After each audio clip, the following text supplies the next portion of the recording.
Bienvenue à cet épisode spécial du podcast Le Sac du Car. Mon nom est Didier Orméjus et comme à l'habitude, je vais être accompagné de Marc-André Chaloux et on va y aller d'une analyse de la première ronde du repêchage de la NFL. On enregistre cet épisode vendredi matin. Il s'en est passé des choses. Il y a eu des transactions, des choix surprises, des choix qu'on a moins aimés, moi et Marc-André. Alors, on va en discuter à l'instant. Guillaume, par la musique.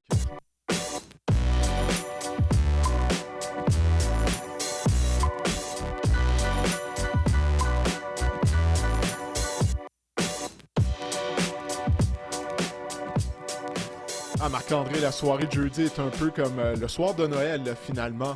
Tu sais, ça faisait longtemps que toi et moi, on parlait du repêchage, on a analysé les joueurs, puis là, on a finalement été en mesure de déballer nos cadeaux. Il y a eu quelques morceaux de charbon dans nos bas de Noël. On va avoir l'occasion d'en discuter. Mais encore une fois, la première ronde qui a pas été, qui nous a pas déçus. Je sais pas qu'est-ce que tu en as pensé, toi, mais c'était rempli de rebondissements. On dirait à tous les ans, c'est ça le repêchage de la NFL. Écoute, ça a commencé assez fort en partant avec les Jaguars. Les Jaguars de Jacksonville, là, on va en parler tout de suite, Didier. On va rentrer dans le vif du sujet, puis je veux parler des Jaguars. Les Jaguars qui ont complété une transaction dès le départ avec les Browns pour le deuxième choix au total pour repêcher Travis Hunter. Les Jaguars, là, mon point que je veux amener, c'est qu'il y a tellement de rumeurs qui émanaient de Jacksonville au cours des dernières semaines. On pensait à Ashton Genty, on pensait à Mason Graham, un joueur défensif. Puis là, on complète cette transaction-là, un coup de canon en début de repêchage, Travis Hunter. Honnêtement, ça a donné le ton à une soirée qui, après ça, s'est peut-être calmée un petit peu, puis on a vu des transactions en fin de soirée aussi se produire, mais vraiment, les Jaguars ont frappé un grand coup avec Travis Hunter. Il y avait un peu de buzz dans l'après-midi là, que les Jaguars se feraient ce genre de mouvement-là. Moi, personnellement, j'ai été surpris qu'on prenne un gars comme Travis Hunter. Pas que c'est pas un bon joueur, c'est probablement le meilleur athlète du repêchage. Mais vraiment, là, les Jaguars ont frappé un grand coup. L'ère Gladstone-Cohen, là, ça commence vraiment avec un coup d'éclat. Ben écoute, on a volé la vedette à Cam Ward. Cam Ward a été le tout premier choix du repêchage, mais tout le monde parle de cette transaction-là. Écoute, c'est tout un coup d'éclat là, que les Jaguars de Jacksonville ont fait. Tu viens de mentionner le nouveau régime. Là, on vient de créer du buzz à Jacksonville, mais c'est du buzz qui a de l'étoffe parce que, comme tu l'as dit, Travis Hunter, ben, on en avait parlé hein, au cours des derniers mois.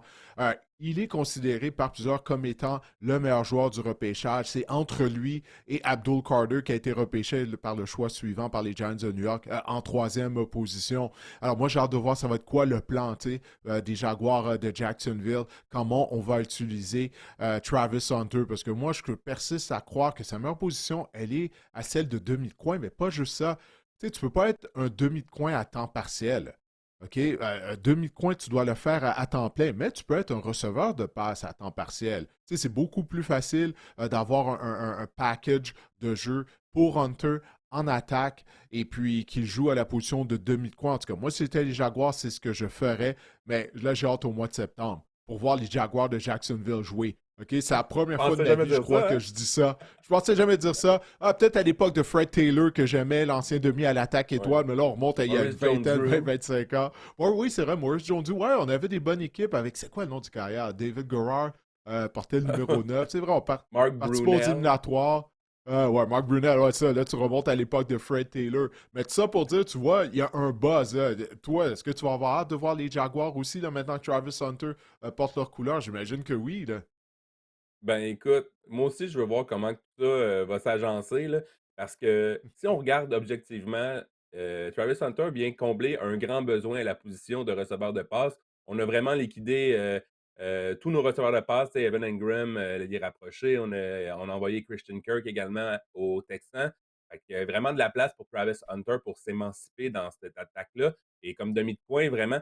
Puis, je pense que Travis Hunter a dit que c'était quasiment un prérequis, là. Il aimerait essayer les 2 positions assez fréquemment. C'était quasiment un prérequis pour l'équipe qui voulait le repêcher. Donc, j'imagine qu'on a fait nos devoirs du côté des Jaguars, qu'on lui a promis peut-être des choses. Mais oui, je pensais jamais dire ça moi non plus, Didier, mais les Jaguars m'excitent, en vue de la prochaine saison.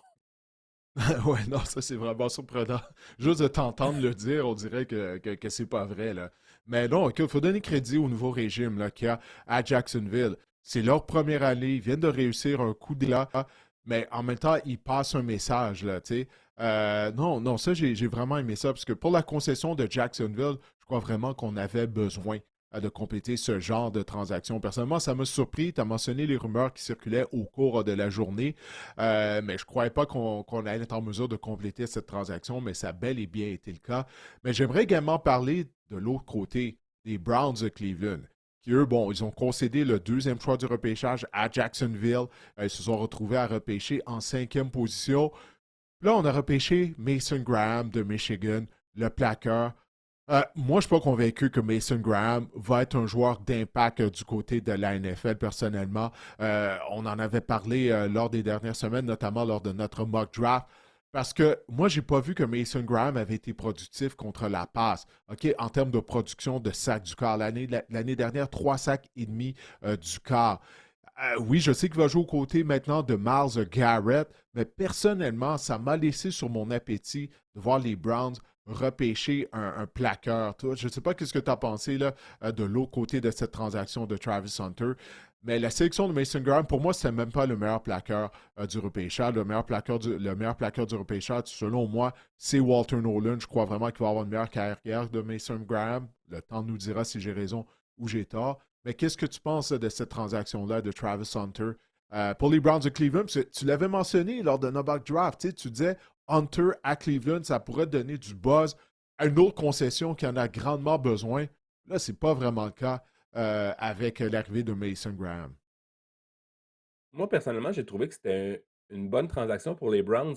Outre le fait qu'ils ont repêché Mason Graham, je trouve que les Jaguars ont payé extrêmement cher pour ce choix-là, ce deuxième choix-là. On donne un choix de première ronde l'année prochaine, puis on s'entend que les Mm. Jaguars ne gagneront pas le Super Bowl, ne feront probablement pas les éliminatoires non plus cette saison. Donc, ça risque d'être un excellent choix. On a donné un choix de deuxième ronde, là, on a le premier et le quatrième choix en deuxième ronde du côté des Browns. On peut toujours repêcher, on en reviendra, un carrière quand même, comme Shedeur Sanders, qui n'a pas été repêché hier. Bref, on a ajouté du capital du côté des Browns. Ça, c'est intéressant parce qu'avec le fiasco de Sean Watson, on avait non seulement donné un gros contrat, mais on avait donné vraiment beaucoup de choix aux Texans. On a vraiment revampé notre banque de choix. Puis je pense que, outre le fait qu'on a repêché Mason Graham, qu'on l'aime ou qu'on l'aime pas, ça, chacun a son opinion là-dessus. Mais je pense qu'on a fait une bonne affaire du côté des Browns. Davantage de choix, davantage de capital. C'est comme ça qu'on rebâtit une équipe gagnante. Je pense qu'on quand même, on s'en va dans la bonne direction du côté des Browns. Ah, c'est une bonne observation. Est-ce que c'est du capital pour le repêchage de 2026? Parce qu'il y a bien des gens qui croient que la QV de 2026 à la position de carrière sera supérieure à celle de cette année. Là, il y a juste eu 2 carrières repêchées en première ronde. On va avoir l'occasion d'en parler de Jackson Dart. Mais peut-être que les Browns, c'est ça le plan là, qu'on a. Là. On se dit, regarde, on a du capital. L'année prochaine, on va repêcher un carrière. Étant donné que visiblement, on n'aimait pas les carrières qui restaient, soit Dart ou Shader Sanders. Alors, ouais, le capital qu'on est allé chercher, c'est une bonne chose. Mais est-ce que ce régime-là sera toujours en place l'année prochaine? Il y a ça aussi. Là. Si on connaît une saison désastreuse, peut-être que ça va être le ménage à Cleveland. Bref, encore une fois, il y a juste le temps qui va nous le dire. La NFL est tellement imprévisible. Tu m'en disais, bon, les Jaguars vont peut-être pas participer aux éliminatoires cette année. Mais encore une fois, à pareille date l'année dernière, on ne pensait pas que Washington allait être une bonne équipe. Finalement, ils se sont rendus en finale d'association. Comme quoi, qu'à ce sortie de l'année, tout est possible pour les 32 équipes. Bon, mis à part les Browns, on sait à quoi s'attendre. Mais en tout cas, j'ai bien hâte de voir ça. Mais Travis Hunter à Jacksonville pour boucler la boucle. Wow, j'ai hâte de voir les Jaguars cette année. Il y avait des reportages qui sont sortis, des échos qui sont sortis il y a quelques semaines que les Giants avaient tenu un entraînement privé avec Shedeur Sanders. Tout ça, Didier, c'est de la poudre aux yeux. C'était David Copperfield-esque comme Ouais. stratégie. On a plutôt opté pour Jackson Dart, qui a été vraiment le deuxième carrière sélectionné après Cam Ward. Donc, on a grimpé au classement, au repêchage pour sélectionner Jackson Dart. Et on semble vraiment l'aimer là, du côté des Giants. Ouais, mais c'est peut-être pas nécessairement de la poudre aux yeux, là, tu sais, l'entraînement privé que les Giants Non, non, ont je eu fais des avec Shedeur blagues. Sanders à une semaine du repêchage. Ouais, c'est ça. Parce que peut-être qu'on a tiré comme conclusion, c'est quoi, c'est pas notre homme. C'est peut-être que ça leur a permis finalement de décider, on préfère Jackson Dart à Shedeur Sanders. Alors pour les Giants de New York, Euh, je suis déchiré avec le repêchage. J'aime la sélection d'Abdul Carter au troisième rang. Écoute, là, on va avoir une excellente ligne défensive là, avec Brian Birds, Kevin Thibodeau et Dexter Lawrence. Lawrence qui est un des meilleurs joueurs de ligne défensive de toute la NFL. La question de savoir est-ce qu'on va avoir l'avance toutefois afin que cette ligne défensive-là se mette en marche pour presser les carrières adverses. Mais pourquoi, tu sais, la sélection de Jackson Dart, personnellement, moi, je ne crois pas que Jackson Dart devait être repêché en première ronde. Moi, je préfère de loin Shedeur Sanders à Jackson Dart. Dart a un meilleur bras. OK, c'est la décision des Giants de New York. Mais toutefois, Jackson Dart, est-ce qu'il est prêt cette année, dès cette année, Marc-André, à jouer? Je crois que la réponse est non. Il va peut-être se retrouver à avoir des départs rendus au mois de novembre. On va voir. Mais pour un régime qui est sur un siège éjectable, OK? Le propriétaire John Mara était clair qu'il faut que les Giants gagnent cette année, sinon il y a un ménage qui va se faire. Là, tu repêches un carrière à développer qui ne va pas t'aider immédiatement. C'est comme si les deux choses ne fonctionnent pas ensemble. Mais c'est un peu ça qui parce que le processus est intéressant en arrière de ça parce qu'on se dit c'est le premier quart sous que Brian Daboll, repêche depuis qu'il est en poste avec les Giants. C'est son homme, comme on dit, mais à ce moment-là, si c'est son homme, va falloir lui donner peut-être tu sais, Jackson Dart sera peut-être pas prêt avant 2 3 ans. Va falloir peut-être lui donner une prolongation de contrat.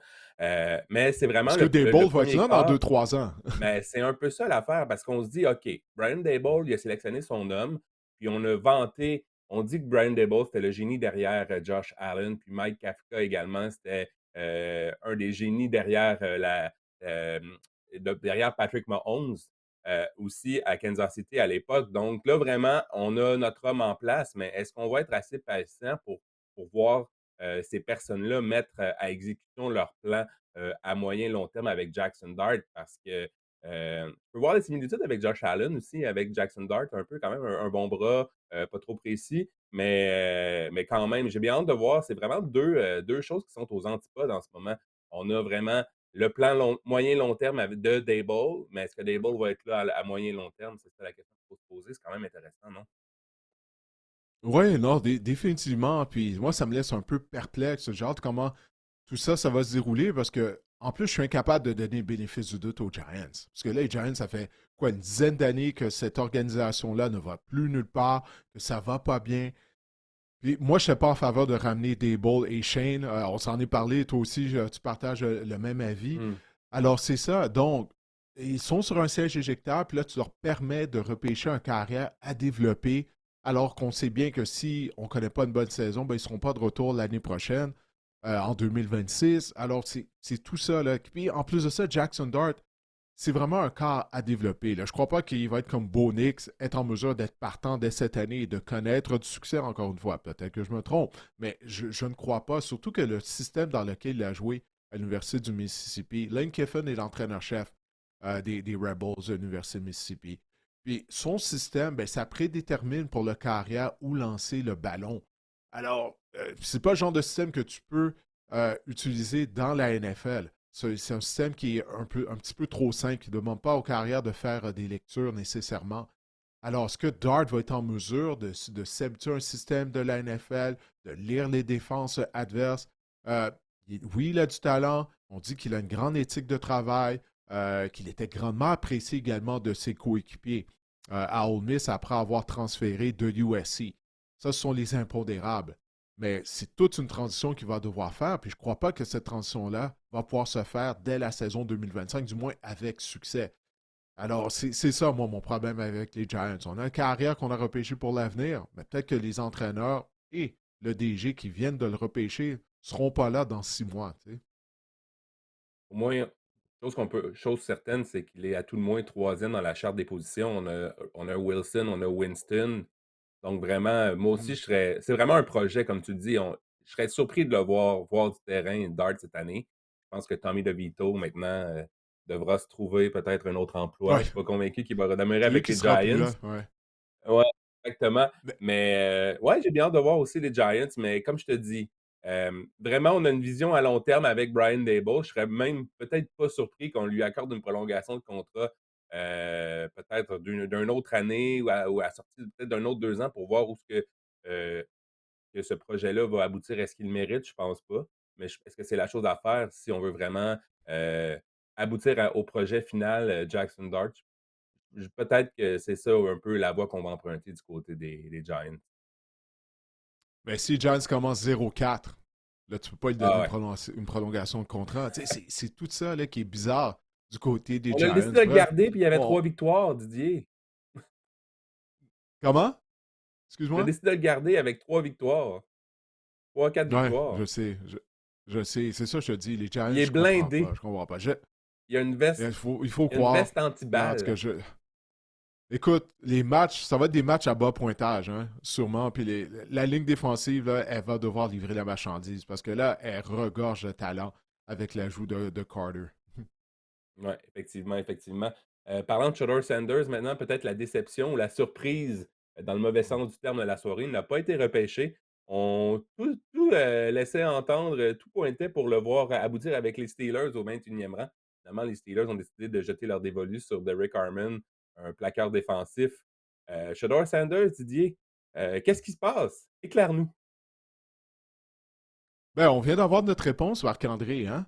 Parce Mmh. que, tu sais, il y avait des rumeurs qui circulaient lors des derniers mois, comme quoi qu'il y a des équipes qui pensaient que Shedeur Sanders, ben, c'était un carrière de deuxième ronde, que c'était pas un carrière de première ronde. Puis la NFL a parlé, puis clairement, les 32 équipes nous ont prouvé que, ouais, effectivement, pour eux, Shedeur Sanders, ben, ça valait pas la peine de le repêcher en première ronde. On sait que c'est la position la plus importante, celle de carrière. Est-ce que c'est sa personnalité qui fait en sorte que les équipes ont dit, ben, sais-tu quoi, on ne veut pas le repêcher en première ronde? Tu sais, on vient de parler des Giants qui, il y a quoi, un peu plus d'une semaine, ont tenu un entraînement privé avec Shedeur Sanders, ou peut-être c'est le manque de force sur son bras qui a fait en sorte que les Giants n'étaient pas intéressés à le repêcher. Mais il y a même les Saints de la Nouvelle-Orléans tu sais, qui ont besoin de la position carrière. On ne Mmh. sait toujours pas qu'est-ce qui va arriver avec Derek Carr, sa blessure à une épaule. Au 9e rang, ils ne l'ont pas repêché. Puis du moment que les Saints ne l'ont pas repêché, finalement, le repêchage, ça a été le pire scénario. On en avait parlé des scénarios possibles pour Shedeur Sanders, c'était le pire scénario possible. Le fait que les Saints ne l'ont pas repêché et les Steelers en 21e position, c'est les deux équipes qu'on se disait peut-être qu'elles vont repêcher Shedeur Sanders. Elles ne l'ont pas fait. Je me disais peut-être qu'une équipe va compléter une transaction vers la fin de la première ronde pour venir à sa rescousse, comme ça avait été le cas pour Lamar Jackson. Souviens-toi, les Ravens avaient repêché Lamar, le dernier choix Mmh. de la première ronde. Eh bien non, Sanders est toujours disponible. Je ne sais pas pour toi, mais moi, j'ai aucune idée où il va aboutir, même en deuxième ronde. Je regardais ça ce matin, mais comme je vous disais tantôt, les Browns ont le premier et le 4e choix de la deuxième ronde. Je pense que ça peut être une option intéressante pour eux. C'est là que je le vois. Les Steelers, je pense pas c'est ça qu'on je pense que le prochain choix des Steelers est au 83e rang en troisième ronde. Je pense pas que Sanders va se rendre jusque-là. Est-ce qu'une équipe comme les Jets, où qu'on a Justin Fields aussi, qu'on pourrait peut-être, tenter de placer, Shedeur Sanders derrière Justin Fields pour cette saison? Je ne sais pas, mais personnellement, je le vois aboutir aux Browns assez rapidement en deuxième ronde. Mais moi aussi, j'ai vraiment été, déçu, par Shedeur Sanders parce que c'est quand même fou, Didier, avec le buzz depuis quelques semaines. Tu sais, au début, disons, remontons peut-être au mois de décembre, au mois de janvier, Shedeur Sanders était pressenti pour être le premier choix au total devant Cam Ward. On se demandait lequel des 2 va être le premier choix au repêchage et là, Shedeur Il Sanders, n'y a plus de débat n'est maintenant, hein? même pas en première ronde. C'est fou, hein, quand même, les temps changent assez rapidement.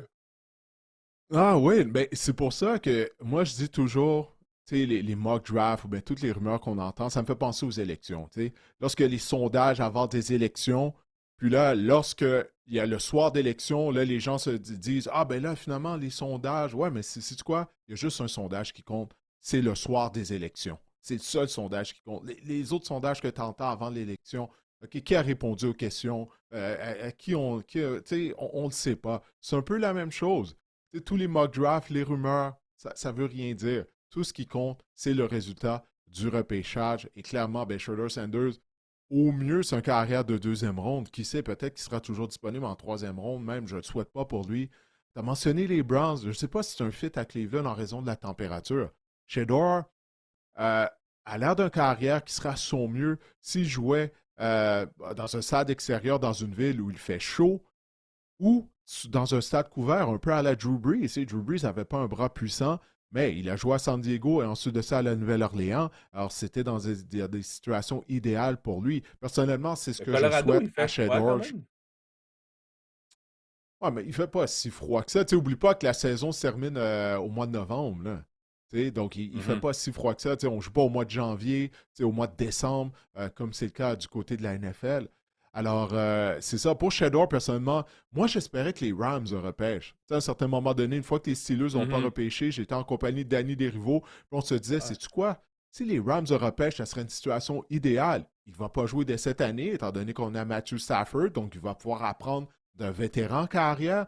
Il va être coaché par Sean McVay, qui est un gourou des carrières. Et en plus de ça, il va jouer dans un stade couvert, dans le marché de Los Angeles, avec sa personnalité. Je me disais que ça serait une destination idéale. Les Rams aussi n'étaient pas intéressés. Ils ont complété une transaction. Comme je te dis, j'ai aucune idée où Shedeur va se retrouver. J'espère au moins qu'il va être repêché en deuxième ronde, mais moi, je crois que Shedeur Sanders va être un bon quart dans la NFL. Est-ce qu'il va être un grand carrière? Ça, bon, je ne sais pas, on verra, mais je pense qu'il va faire partie des 32 meilleurs quarts de la NFL, là. Il est assez bon pour ça. À l'Université du Colorado, combien de fois cette équipe-là tirait de l'arrière au quatrième quart et c'est Shedeur qui a été en mesure de les ramener de l'arrière, de leur permettre de gagner de façon spectaculaire à la fin du quatrième quart. Euh, Puis c'est pas comme si le Colorado était une grande équipe. Oui, il y avait Travis Hunter à qui lancer le ballon, mais il n'y avait pas de ligne à l'attaque. Continuellement, il devait courir pour essayer de sauver sa peau. La pression arrivait rapidement. Je pense qu'il y a beaucoup plus de positifs que de négatifs du côté de Shedeur Sanders, personnellement. Je ne l'ai jamais rencontré. Peut-être que sa personnalité a déplu à des équipes, qui sait. Mais en tout cas, on va voir. On va devoir suivre la deuxième ronde, certainement, afin de voir où il va commencer sa carrière dans la NFL. Il n'a pas la personnalité pour jouer à Cleveland non plus, je pense. Ça pour dire Je que pense je pas me qu'il souhaite questionne aller jouer à aussi. Cleveland. Je pense pas. Non, c'est ça. Dans le vent, dans la pluie, le verglas, Hmm. les intempéries, À bref. côté du lac Mais Erie.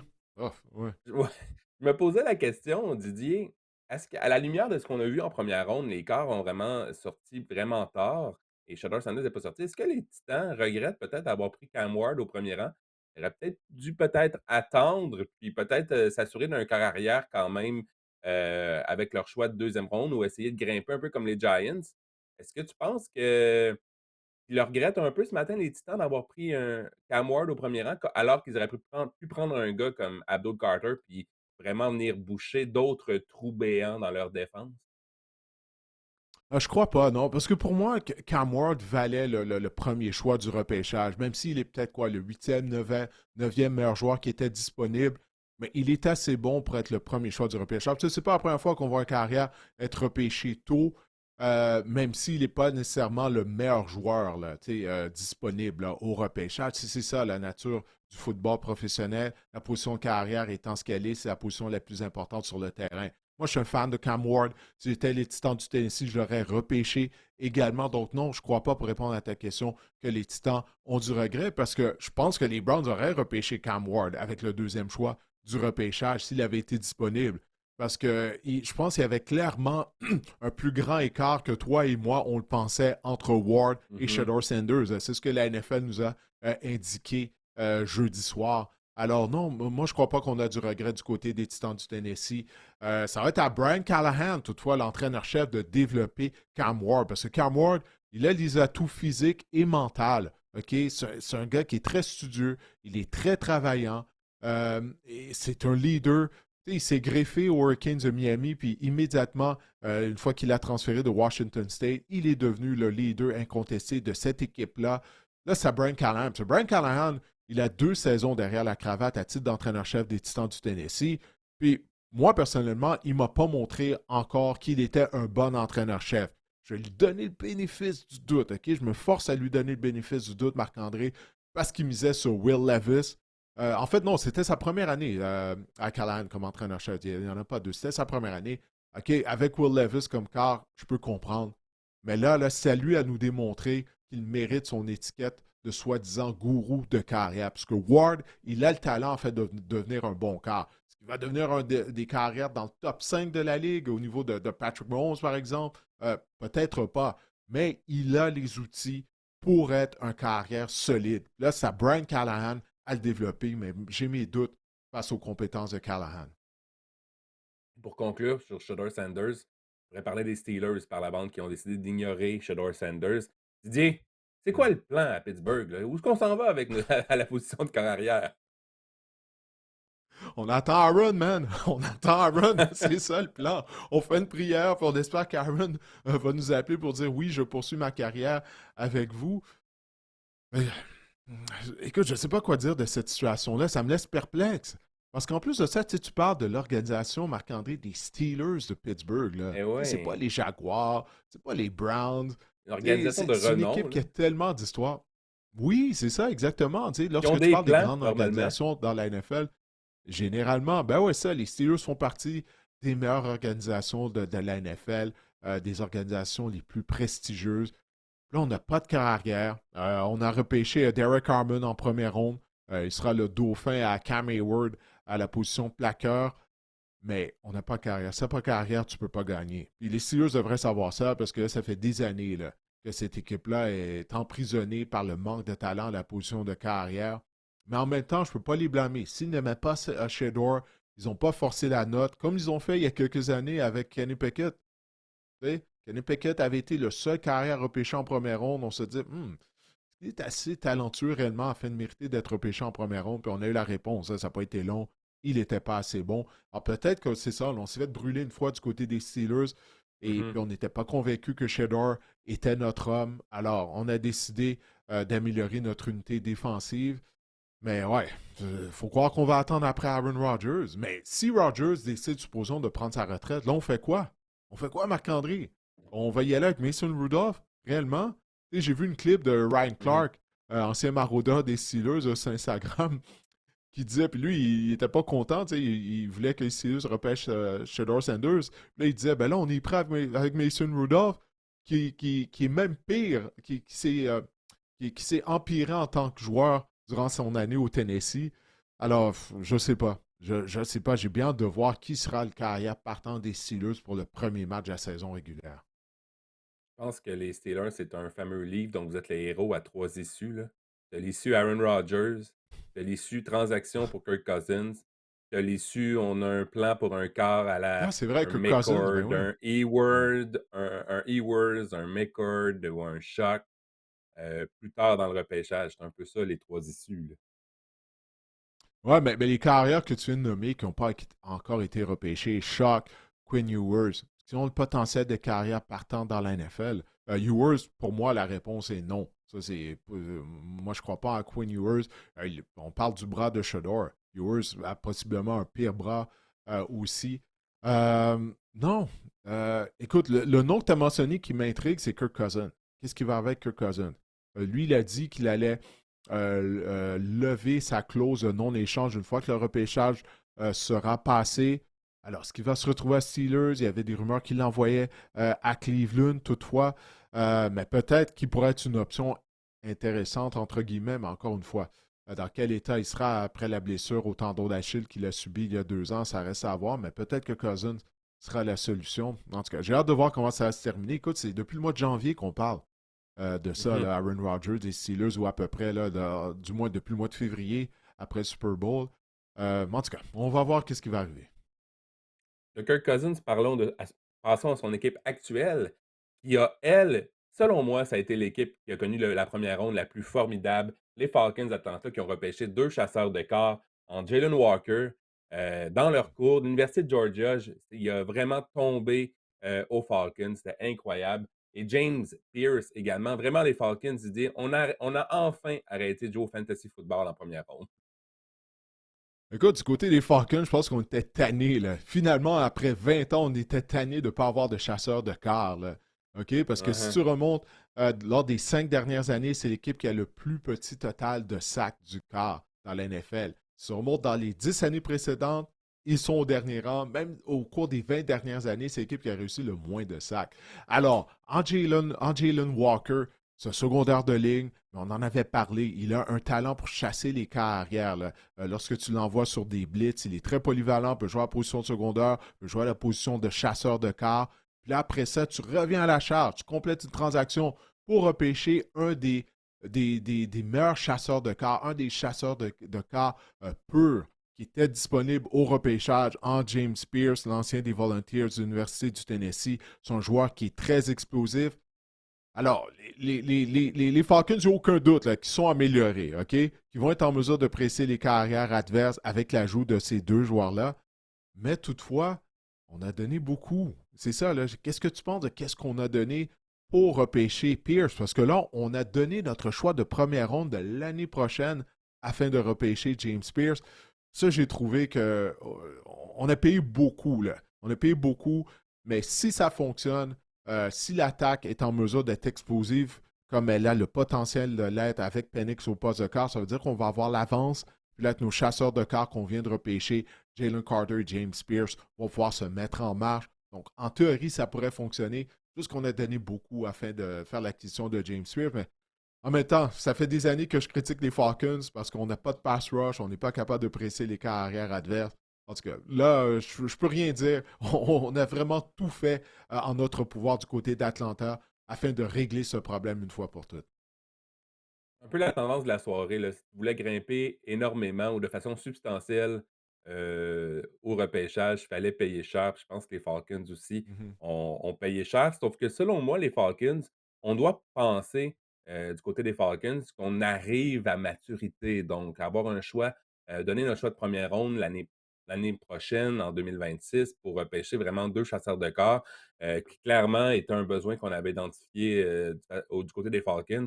Je pense pas que c'est si, je pense que c'est une bonne affaire parce que justement, en attaque, on arrive à maturité. Ce sera l'an 3 pour Bijan Robinson, l'an 4 pour Drake London. On a notre carrière de concession. On a une ligne à l'attaque, à tout le moins, assez solide aussi. Il nous manquait vraiment juste des éléments en défense. Et si on pense qu'avec ces 2 joueurs-là, on va pouvoir vraiment faire le saut, être une équipe dans une division qui sera quand même assez faible encore cette année, une équipe qui va aspirer non seulement aux éliminatoires, mais peut-être à aller loin en éliminatoire au cours des prochaines saisons. Je pense que le jeu en valait la chandelle là, du côté des Falcons. Oui, écoute, on va devoir attendre le résultat de la saison qui s'en vient. Mais on est une équipe améliorée. Tout ce que je sais, là, c'est qu'aujourd'hui, vendredi matin, qu'on enregistre le podcast, à la suite de la première ronde, clairement, on est amélioré en défensive parce que c'est vraiment deux excellents joueurs de football qu'on vient de repêcher en Walker et Pierce. Exactement, exactement. À la position d'ailier rapproché, c'est intéressant, hein, la lutte entre Tyler Warren et Colston Loveland, finalement, c'est Loveland qui a vu son nom être dit en premier. Il a été le choix de 10e au total par les Bears, de Chicago. Ben Johnson, Didier, a trouvé son Sam Laporta. On a un peu l'impression que c'est ça, là. Ouais, mais la seule chose, j'ai été surpris que Loveland soit repêché avant Tyler Warren. Tyler Warren était Mmh. considéré comme étant le meilleur ailier rapproché disponible pour le repêchage, mais finalement, on est allé avec Loveland, qui est peut-être un athlète plus fluide que Warren. Personnellement, je crois que Warren est un meilleur joueur de football, mais Colson Loveland, il ne faut pas regarder ses statistiques de l'année dernière, puisque à Michigan, on n'avait pas de carrière. Après le départ de J.J. McCarthy, qui avait été repêché en première ronde par les Vikings, on n'avait pas de carrière. Donc, ses statistiques, si vous regardez juste ses statistiques, vous allez dire, ouais, il n'a pas été très productif. Ben, c'est vraiment un athlète fluide. On peut le déployer de plusieurs façons, en position d'ailier rapproché, bien sûr, au coin de la ligne, à position de demi-inséré. Puis même, tu peux l'envoyer à la position de receveur éloigné. Là. Tu sais, 6 pieds 6 pouces, 250 livres. C'est rare que tu vois des athlètes qui sont aussi fluides, qui bougent aussi bien que Loveland. Ma seule question, c'est que moi, j'ai aimé ce que les Bears ont fait tout d'abord avec l'embauche de Ben Johnson, mais surtout au niveau du marché des joueurs autonomes, on a amélioré la ligne à l'attaque. Mais je ne sais pas ce que tu penses de ça, mais de repêcher un ailier rapproché, est-ce que les Bears sont réellement rendus là? Tu sais, c'est comme un accessoire de luxe, je trouve. On a d'autres besoins, en particulier à la position de chasseur de quart du côté des Bears. Moi, j'aurais préféré qu'on repêche un chasseur de quart, qu'on ajoute un chasseur de quart à notre défense. Il y a d'autres trous au sein de cette formation-là, pour moi, qui étaient des besoins beaucoup plus criants qu'il y rapproché. Surtout qu'on mise sur ton gars, Cole Kmet. Moi, je ne croyais pas en Cole Kmet. C'est toi qui m'as convaincu en son talent, t'en souviens, il y a quelques années. Puis c'est un bon ailier rapproché. Donc, est-ce qu'on avait vraiment besoin de repêcher Loveland?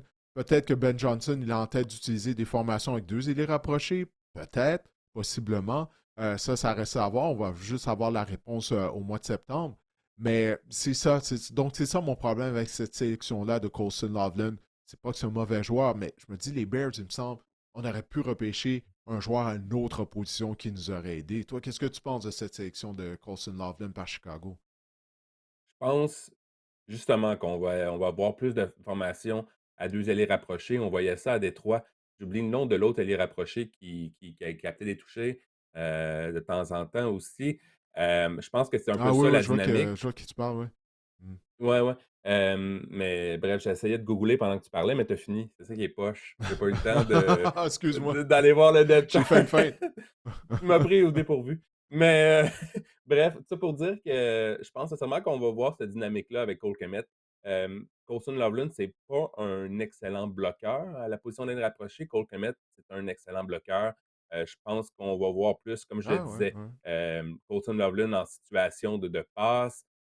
Moi aussi, je suis un peu comme toi. Je pense qu'on avait des besoins plus pressants que la position d'aller rapprocher. Je pense pas que Cole Kmet, c'est une vedette dans la NFL, mais c'est un allié rapproché honnête dans une Il est formation. solide. Est-ce que Ouais. bah, oui, il est honnête, puis il a vraiment jamais eu vraiment la chance de s'épanouir.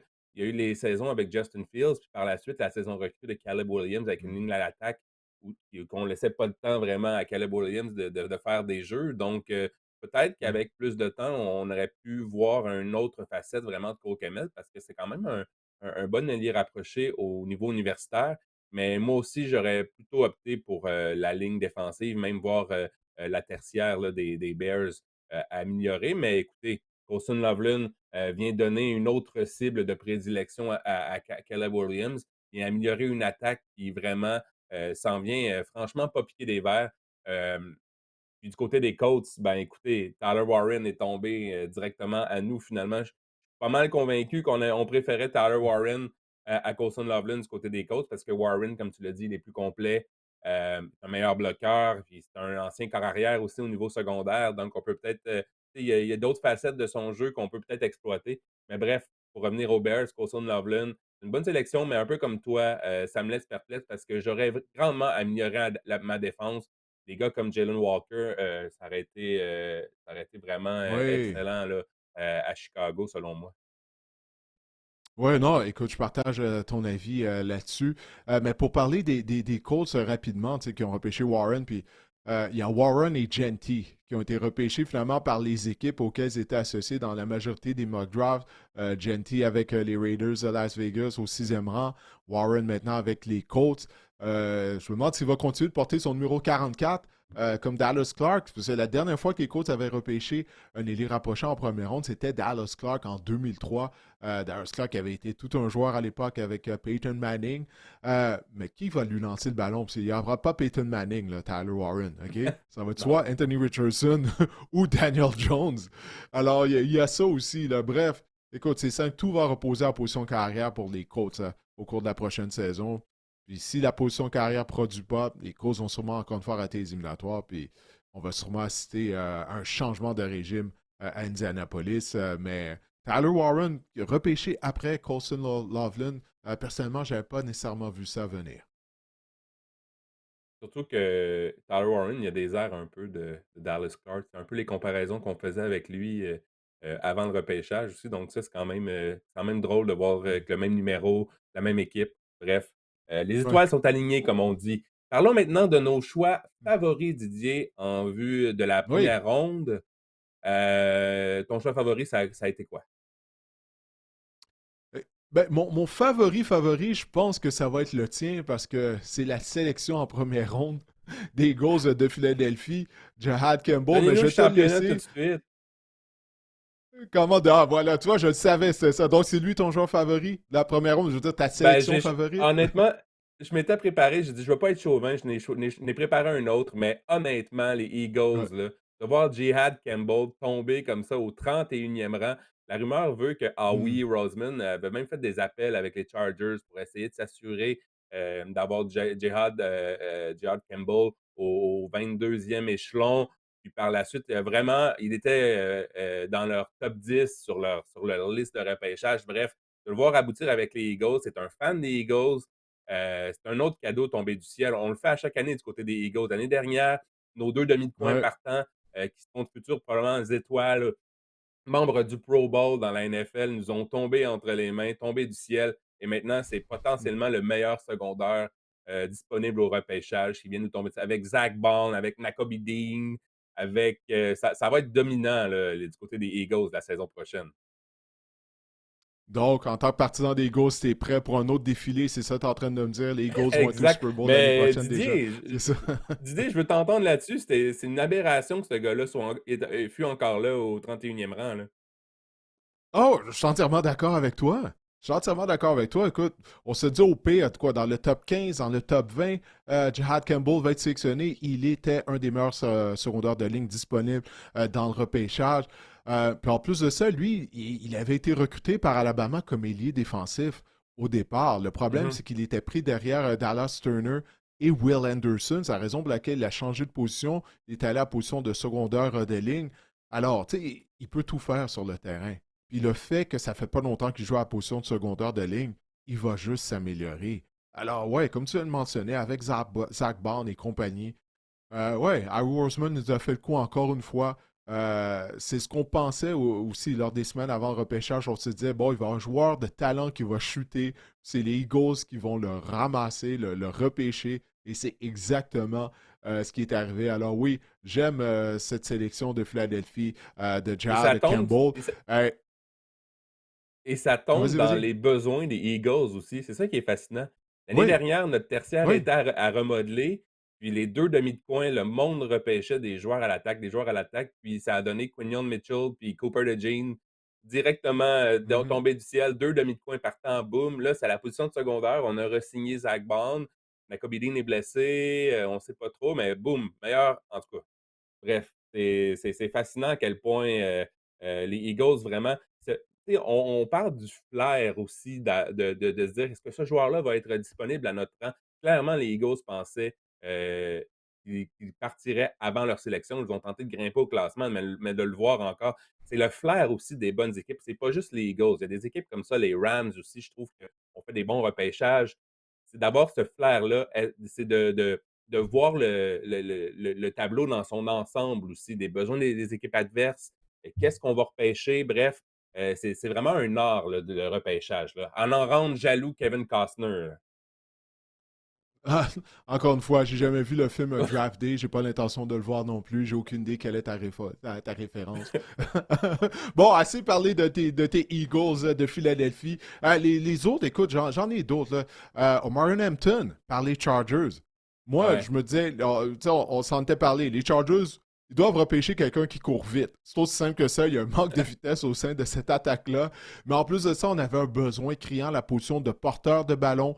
Hampton, 221 livres, courait un 4-4-6 au 40 verges. Lui, il a passé dans l'ombre d'Ashton Genty, mais il est tout un porteur de ballon. Alors, ouais, je pense on avait besoin. Parce que la mise sous contrat de Najee Harris, moi, ça m'avait laissé sur mon appétit. Toi aussi, je le sais, on s'en était parlé. Mmh. Mais là, ça fait en sorte que là, tu te retrouves avec deux gros porteurs de ballon là, qui sont robustes. Et Hampton, il est explosif. On le voit réussir une longue course pour un toucher présentement. Alors ça, j'ai vraiment aimé cette sélection de la part des Chargers. Et Armand Mambu, en septième position par les Jets, lorsqu'on a fait notre mock draft, j'avais envoyé Mambu à New York. Ben, ça a été ça. Puis là, en plus de ça, c'est qu'il joue à position de bloqueur à droite. L'année dernière, les Jets, avec leur choix première ronde, on a repêché Olaf Oshanu, qui est le bloqueur à gauche d'avenir. Donc là, New York, soudainement, de cette ligne à Mmh. l'attaque-là, qui a été une faiblesse lors des dernières années, ben, pourrait devenir une force. C'est en raison du fait qu'on vient de repêcher Mambu. Ça nous donne deux bloqueurs, deux gars qui pourraient être là pour les 10 prochaines années, position de bloqueur à gauche et à droite du côté des Jets de New York. Alors, écoute, on vient de régler un problème, en tout cas, au niveau de la ligne à l'attaque. Toi, est-ce qu'il y a d'autres sélections que tu Oui, as aimées? oui, mais je me questionne si Armand Mambou parle français. Il est originaire du Cameroun. Souvent, les Camerounais, c'est une ancienne colonie française. Peut-être qu'on pourrait l'avoir au podcast. S'il parle français, ça Peut-être, pourrait être sympa. peut-être. Regarde, je vais aller sur Google pour vérifier ça. Mais oui, Mais effectivement. Pascal Siakam, c'est un Camerounais, parle français très bien, bref, sûrement, bref. Mais tu sais, pour moi, Peut-être, peut-être. j'avais Non, Josh non, on va Simmons devoir faire enquête là-dessus. Ouais, ça vaut la peine, je exact. pense. Moi, j'avais Josh Simmons avec les Chiefs. On a vu l'année Hmm. dernière tous les problèmes à l'attaque, de la ligne à l'attaque des Chiefs, avec même on a changé Joe Thuney, devenu bloqueur à gauche. En tout cas, c'était vraiment la pagaille là, sur la ligne d'attaque des Chiefs. Je pense que Josh Simmons a le potentiel d'être le meilleur joueur de ligne de cette QV-là. C'était pas s'il n'eût été que sa blessure la saison dernière, il aurait assurément, sorti beaucoup plus haut, selon moi, dans le repêchage en première ronde. J'ai bien aimé la sélection de Josh Simmons. On vient combler un besoin criant. Ici, il est de retour au sommet de son art dès le jour 1. Je pense que les Chiefs ont un fichu bon joueur de ligne offensive là, sous la main. Oui, parce que lui, c'est vraiment sa blessure un genou, hein, qui l'a complètement dérouté. Il a préparé seulement 4 matchs la saison dernière avec les Buckeyes Ohio State. C'est une grave blessure qu'il a eue. Hein. C'est une déchirure à un tendon rotulien dans un de ses genoux. Mais toutefois, les Chiefs, clairement, ils ont aimé le rapport médical et il faut tirer cette conclusion étant donné qu'on l'a repêché en première ronde. Alors, écoute, si il est en mesure de se remettre de cette blessure, Marc-André, ça pourrait tout un coup que les Chiefs ont réussi parce qu'il y a bien des gens avant le début de la saison qui croyaient qu'il était le meilleur espoir à la position de bloqueur à gauche avant qu'il se blesse. Alors, s'il se remet de cette blessure-là, ben, c'est un grand coup qu'on va avoir réussi à Kansas City parce que la priorité se devait d'être d'amener du renfort au sein de la ligne à attaque. On l'a vu au Super Bowl comment cette ligne à attaque-là a vraiment été exposée. Parlons maintenant des choix qu'on aime un peu moins de cette première ronde, Didier. Je te Hmm. lance la balle pour débuter. Ben, j'ai déjà mentionné son nom un peu plus tôt, Mason Graham à Cleveland. Après avoir complété une transaction pour descendre au classement, oui, comme tu l'as si bien dit, on est allé chercher des choix pour le futur. Peut-être que ça va nous servir lors du repêchage de 2026 ou peut-être dès cette année, parce qu'il reste quand même 6 rondes au repêchage. Le repêchage est loin d'être terminé, mais moi, ça ne m'a pas nécessairement plu. Et il y a également les Lions de Détroit qui ont repêché Tyleek Williams en première ronde. C'est un gros plaqueur, un gros bonhomme. Ça va être très difficile de courir avec le ballon lorsqu'il va être sur le terrain. Est-ce qu'il va avoir un impact contre la passe? Pour moi, c'est ça ma question. Là. Tu sais, c'est un gros bonhomme de plus de 330 livres, si je ne me trompe pas. Mais si tu Mhm. n'es pas en mesure d'avoir un impact contre la passe, en tant que joueur de ligne défensive, moi, personnellement, je ne suis pas intéressé à te repêcher en première ronde. Donc, c'est la même raison pour laquelle je n'aime pas la sélection de Mason Graham. Peut-être que je me trompe. Peut-être que Graham va être en mesure d'appliquer de la pression au centre de la ligne défensive des Browns. Mais Talik Williams, clairement, c'est pas pour ça qu'on l'a repêché avec son physique. Là, c'est pas ça qu'il va faire, malgré qu'il est très athlétique pour son gabarit. Alors ça, c'est une sélection que j'ai pas vraiment aimée de la part des Lions. Toi, maintenant, Moi, j'ai quels sont les... Ouais, vas-y. Moi, j'ai pas trop compris pourquoi les Bucks ont pris un receveur de passe en Emeka Egbuka en première ronde. Oui, il continue la lignée des receveurs d'Ohio State choisis en première ronde. Ils sont légion depuis quelques années. Garrett Wilson, JSN, Marvin Harrison. Et là, déjà, on voit Jeremiah Smith là, dans 2 ans du côté de Ohio State qui devrait être repêché en première ronde. Mais tout ça pour dire que vous allez me dire, je vois venir dire ton argument de oui, Mike Evans arrive à 32 ans, Chris Godwin n'est pas en santé depuis quelques années. On l'a quand même signé pour une prolongation de 3 ans, 66 millions. On a Jalen McMillan également, qui a connu une genre d'éclosion l'année dernière, a terminé la saison en force. Je pense sincèrement que Ouais. c'est un excellent receveur de passe. Je ne sais pas si on avait un besoin immédiat à cette position-là. Egbuka, pour moi, c'est un Amon-Ra St. Brown un peu en moins rapide. Je pense que ça va être un receveur numéro 2, peut-être au niveau de la NFL. Ce ne sera pas un receveur dominant, selon moi. C'est pas la même qualité non plus que Mike Evans. Je sais qu'on prépare l'avenir, mais si je regarde, mettons, la tertiaire des Buccaneers, je trouve on avait des trous dans en termes de demi de coin, de maraudeurs. On avait l'embarras du choix même rendu à ce niveau-là. On avait tous les maraudeurs, tous les demi de coin disponibles. On aurait pu prendre Jody Barron, qui est sorti tout juste après au Broncos, si ma mémoire est bonne. Hmm. Euh, Bref, j'ai pas trop compris ce besoin vraiment essentiel d'ajouter un receveur de passe dans une cuvée de receveurs de passe qui est quand même, qu'on dit quand même faible. J'ai pas trop compris ce besoin-là du côté des Buccaneers là, en première ronde. Moi, je l'ai compris, mais je suis pas d'accord avec la sélection. Parce que je pense qu'on avait besoin tu sais, d'ajouter un jeune receveur. Tu sais, Mike Evans, il n'est pas éternel. Là. 10 saisons consécutives de plus de 1000 verges par voie de réception. C'est tout à fait incroyable. C'est un record de la NFL, mais là, il est dans la trentaine. Tu l'as mentionné, Godwin qui revient d'une blessure, puis lui aussi, là, ça fait un bout de temps qu'il est là. Donc, on a besoin de se rajeunir en position de receveur de passe. Ça, je comprends ça, mais pour les mêmes raisons que tu viens de mentionner, on a d'autres besoins qui sont plus importants, selon moi, du côté des Buccaneers de Tampa Bay. C'est pour ça, moi aussi, je n'ai pas aimé cette sélection-là, pour être honnête avec toi. Tu en as parlé, la tertiaire, les chasseurs de quart, d'une autre équipe, ça, qui a besoin de chasseurs de quart. La défense n'a pas été bonne l'année dernière, malgré le fait que Todd Bowles est l'entraîneur-chef. C'est tout un cerveau de football en défensive. Il a été pendant de nombreuses années un excellent coordinateur en défense. On n'a pas les joueurs, on n'a pas les chevaux, justement, du côté de l'unité défensive. Il reste encore 6 rondes au repêchage, comme je l'ai dit tout à l'heure. On va voir de quoi va avoir l'air le reste du repêchage pour les Buccaneers. Mais moi aussi, je partage son avis. Je comprends la décision, mais je ne suis pas d'accord avec elle. La décision d'en repêcher Ibuka. Ouais. Maintenant, passons aux meilleurs Ça fait-tu du joueurs sens, qu'est-ce que toujours j'ai dit? Ouais. disponibles. Oui, oui, absolument. Passons maintenant, en Ouais. terminant, aux meilleurs joueurs toujours disponibles au repêchage. Si on exclut Shedeur Sanders, parce qu'on en a parlé amplement tout à l'heure. Ouais. Donc, Didier, quels sont, selon toi, les meilleurs joueurs toujours disponibles au repêchage pour avoir leur nom sortir assez rapidement en cette deuxième journée-là? Ouais, ben ceux que j'aime, il y a Mike Green de Marshall. Pour Ah oui. moi, avec James Pierce, mis à part Abdul Carter. Abdul Carter était dans une classe à part, là, mais en tant que pur chasseur de quart, lui et Pierce, Mike Green et Mike Pierce, après Abdul Carter, c'était les deux meilleurs pour moi. Toutefois, Mike Green, il y a un historique, il y a eu des incidents lorsqu'il était à l'école secondaire avec une fille et après ça, à l'université avec une autre fille. Alors, il n'a jamais été accusé, mais il y a eu certains incidents. Alors, il n'y a aucun doute que c'est la raison pour laquelle il n'a pas été repêché en première ronde. Il est tout un chasseur de quart. Écoute, il possède déjà là, des techniques pour battre les joueurs de ligne à l'attaque à ce niveau-là. Tout un joueur réussi quoi, 17 sacs et demi l'année dernière avec le Thundering Herd de l'Université Marshall. Mais ses problèmes à l'extérieur du terrain sont venus le rattraper. C'est la raison pour laquelle il est toujours disponible. Moi, j'ai hâte de voir jusqu'où il va chuter. Ensuite de ça, je te dirais, il y a Will Johnson qui est toujours Ouais. disponible, hein, le demi-coin Ouais. étoile des Rovers du Michigan. Mais là, je lisais qu'une des raisons pourquoi il n'a pas été repêché en première ronde, on en avait parlé, hein, de son manque de Mhm. vitesse, tout d'abord. En plus de ça, les examens médicaux indiquent qu'il a des problèmes à un genou. Alors ça serait la raison principale pour laquelle Will Johnson, qui avant le début de la saison était considéré comme le meilleur espoir à la position de demi-coin, ben, c'est pourquoi il est toujours disponible.